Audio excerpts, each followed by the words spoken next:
अब हो गया, पहले लगाते तब नहीं लगाएंगे। पहले बहुत जवानी कुर्बान कर दे, जवानी कुर्बान नहीं करेंगे। अब सिर्फ पतंग उड़ेगी हवा में बस। मंदिर नहीं चाहिए हमको, विकास चाहिए जो नहीं है। हमको मंदिर मस्जिद नहीं चाहिए, हमको विकास चाहिए, शिक्षा चाहिए, रोजगार चाहिए जो हमारे पास नहीं है।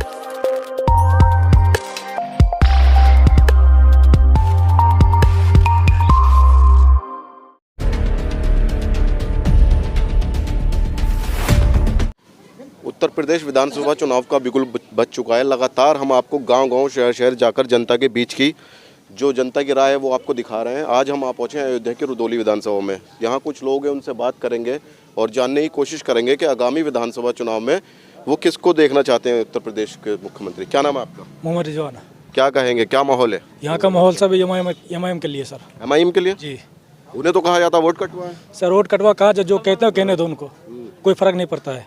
हम लोग की एमआईएम के साथ देंगे और एमआईएम को फुल बहुमत से यहाँ जिता के निकालेंगे सर अपने भाई को। फुल बहुमत से निकालेंगे।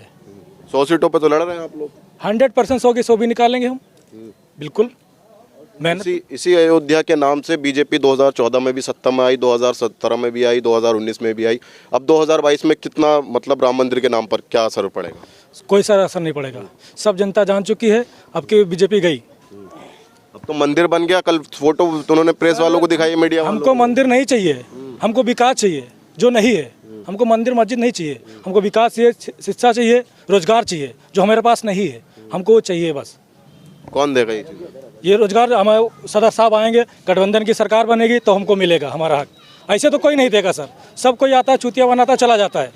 ये करवा देंगे, ये करवा देंगे, आरक्षण दे देंगे। हम लोग को अभी तक कुछ नहीं मिला, कुछ नहीं मिला। हमको अब आरक्षण चाहिए, हम रोजगार चाहिए। और जो हमारे जो रोड है, हॉस्पिटल है, स्कूल है, जो हमारे बच्चे या हमारे भाई बहन जो पढ़ें वो चाहिए हमको। हमें मंदिर मस्जिद नहीं चाहिए।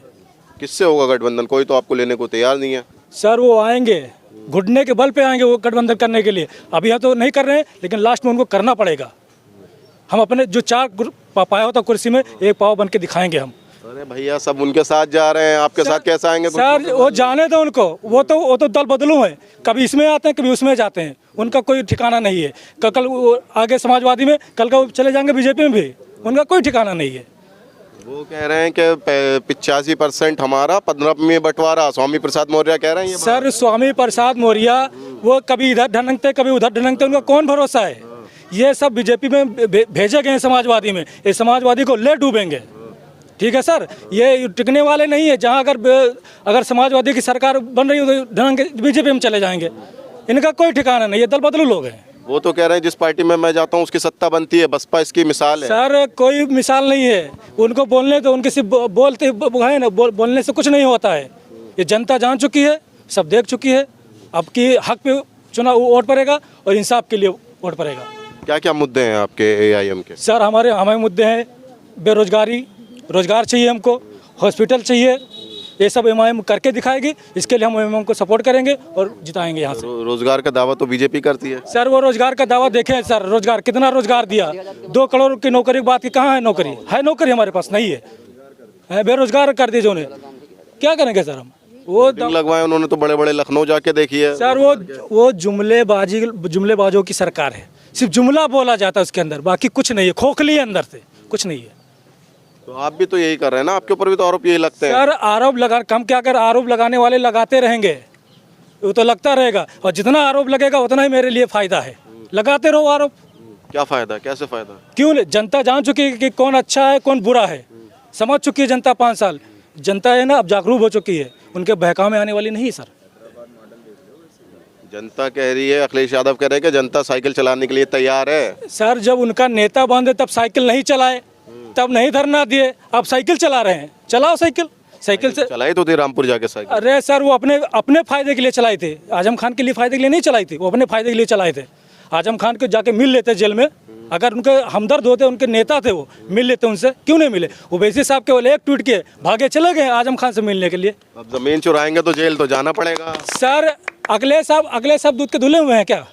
दूध के धुले हुए हैं। क्यों नहीं उनको बंद किया जाता है? क्यों नहीं उनको सियाब जात बैठती है? बैठाओ ना उनके ऊपर। ये लोग एक सिक्के के 2 रुख हैं। बीजेपी समाजवादी एक ही सिक्के के 2 रुख हैं। वो तो आपको कहते हैं सर। वो खुद हैं। वो हमको क्या कहते हैं? वो खुद हैं। जो हमारे ऊपर इल्ज़ाम लगाते हैं वो खुद हैं। अब देख लीजिए, हाथ कौन मिलाता है बीजेपी से? कौन मिलाता है हाथ? अखिलेश जाके मिलाते हैं, चाय पीते हैं, खाना खाते हैं। कौन खाता? ओवैसी साहब के कभी देखा आपने हाथ मिलाते हुए, खाना खाते हुए? मोहन साहब का स्मृति ईरानी के साथ एक फोटो वायरल हुआ। सर वो वायरल हुआ तो वो वायरल होने तो वो बनाया भी जा सकता है ना, ये तो खुलेआम मंच पे। अच्छा, आपके नेता के साथ अगर वायरल हो जाए तो बनाया जाता है, उनके साथ हो जाए तो मतलब वो हम वो बात, मुलायम सिंह ने पार्लियामेंट में क्या कहा था है कि हमारा आशीर्वाद है, नरेंद्र मोदी को फिर से प्रधानमंत्री बनना देखना चाहता हूँ। तो बी टीम कौन हुआ? कौन हुआ बी टीम? अरे वो तो एक बड़े बुजुर्ग हैं, आशीर्वाद के तौर पे कह दिया उन्होंने। सर क्यों बड़े बुजुर्ग? ये बड़े बुजुर्ग की बात नहीं, ये पॉलिटिक की बात है। ये पॉलिटिक की बात है जो ना, ये पॉलिटिक की बात है। अखिलेश अभी मोहन भागवत के साथ आप दिन देखा, बुलाया, मुलायम सिंह ने हाथ मिलाया, अखिलेश यादव ने हाथ मिलाया। क्यों? हमारे दुश्मन से आप हाथ मिला रहे हो। आप हमको बता, हमारा वोट लेके हम ही को बता रहे हो तुम? ये नहीं चलेगा सर, बहुत देखा हमने। क्या नाम है ताऊ? हमारा नाम तौफीक है। क्या लगता है माहौल क्या है 2022 माहौल का? बहुत अच्छा है 2022 का, क्योंकि आज तक हम लोगों ने, हमारे बाप दादाओं ने हमेशा समाजवादी पार्टी का साथ दिया, हम भी उसी का साथ दे रहे थे। अब नहीं देंगे क्या? आज तक जो है कोई ऐसा विकास नहीं हुआ जो हम लोग के लिए कोई फ़ायदा वो कर सकें, कोई फ़ायदा हुआ नहीं है। इसलिए लोगों के दिमाग में ये बात बैठी हुई है कि हैदराबाद से चलकर बारिस्टर रसूलुद्दीन ओवैसी साहब यूपी में आए हैं और उनका काम देखकर हिंदू, मुसलमान, सिख, ईसाई जितने भी लोग हैं सब लोग बहुत खुश हैं। और इंशाअल्लाह ताला ये विधानसभा जिताकर हम लोग भेजेंगे शेरब्बन भाई को बहुत मेहनत के साथ। शाम को तो अखिलेश यादव भी कह रहे हैं कि काम बोलता है। काम क्या किया अखिलेश यादव ने, हमको बताइए जरा। रिवर फ्रंट बनवा दिया कह रहे हैं। ये सब भौकाल है। बारिस्टर रसूलुद्दीन ओवैसी साहब के बारे में अगर किसी को काम को पता करना है तो हैदराबाद जाए। 30 रुपये में 3 महीना इलाज होता है। 30 रुपये में 3 महीना इलाज होता है। कौन सी ऐसी हुकूमत है यूपी में कि करके दिखा दे? और हिंदू, मुसलमान, हर इंसान के लिए जो काम बारिस्टर रसूलुद्दीन ओवैसी साहब कर रहे हैं, हिंदू, मुसलमान सब लोग खुश हैं उनके काम से। और यहाँ की आवाम अब की ये फैसला कर लिया है कि बारिस्टर रसूलुद्दीन ओवैसी साहब के हाथों को हम मजबूत करेंगे और इंशाअल्लाह ताला रुदौली की विधानसभा से हम जिता कर भेजेंगे। क्या लगता है, क्या कहेंगे? जो दो बातें हमारे भाई साहब बोले, एक अस्पताल का और एक साइकिल का, हमें तो नहीं लगता है जब इंसान के पास अगर खाना खाने के लिए जब रहेगा राशन, तभी इंसान मतलब जो है साइकिल चलाने के लिए खून आएगा बदन में। और जब सांड मतलब जो है खेती रखेंगे नहीं, इंसान खाएगा नहीं, तो वो साइकिल चलाएगा कैसे? तो हम मतलब वो अस्पताल की बात रह गई, अस्पताल में कोई दम नहीं है। ऐसा अस्पताल चाहिए ही नहीं गवर्नमेंट का। जो अस्पताल में कुत्ता काट ले बच्चे को लेके जाओ, भाई कुत्ता काट लिया, इंजेक्शन ही नहीं है। जब इंजेक्शन नहीं है अस्पताल में तो फ़ायदा क्या इस अस्पताल में खोल के? उसको तो ताला मार करके बंद कर देना चाहिए। क्या क्या किसकी सरकार आनी चाहिए? सरकार देखो किसी की भी हो, गठबंधन की सरकार रहेगी तो उसमें हर पब्लिक का भी विकास होगा। किसका गठबंधन?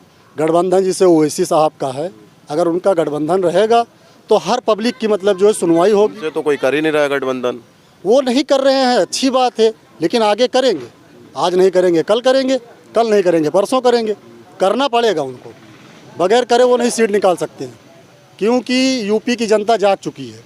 जहाँ तक मेरा कहने का मकसद ये है कि यूपी की जनता यही सोच रही है कि गठबंधन की सरकार रहेगी तो दलित भाई, मुस्लिम भाई, जितने पिछड़े लोग हैं सबका मतलब विकास साथ में होएगा। और अगर नहीं गठबंधन होएगा तो किसी का विकास नहीं होएगा। जवानी कुर्बान नहीं करेंगे इस बार? बिल्कुल नहीं, बिल्कुल नहीं। नारे तो लगाते थे बहुत कि ये जवानी है कुर्बान, अखिलेश भैया तेरे नाम। अब हो गया, पहले लगाते थे अब नहीं लगाएंगे। पहले बहुत जवानी कुर्बान कर दे, जवानी कुर्बान नहीं करेंगे। अब सिर्फ पतंग उड़ेगी हवा में बस।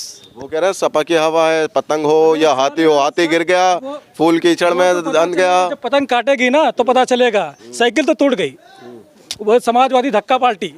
फिर स्वामी प्रसाद मौर्य ने खड़ी कर दी साइकिल। सर वो खड़ी नहीं कर सकता है वो। अब कि उसको भी पता चल जाएगा हम क्या चीज़ हैं, और पता चल जाएगा उसको भी, स्वामी प्रसाद मौर्य को भी।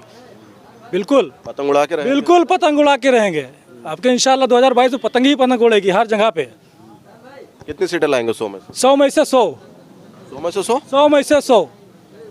प्रत्याशी तो घोषित हुए नहीं अभी, सभी पार्टियों के प्रत्याशी घोषित हो गए, प्रत्याशी मिल नहीं रहे आपको। 100 में 100 प्रत्याशी को आप डेटा देख लीजिए, 60% हमारे साथ हिंदू भाई जुड़ा हुआ है, टिकट के लिए आवेदन आ रहे हैं, पत्र आ रहे हैं। कौन कहता नहीं हुए हो भैया? रामनगर में विकास श्रीवास्तव हमारा इतना मेहनत कर रहा है। देखिए जो बोलते हैं ये सिर्फ कट्टरपंथी की पार्टी, मुसलमानों की पार्टी, हमारे 7% हिंदू जुड़ा हुआ है।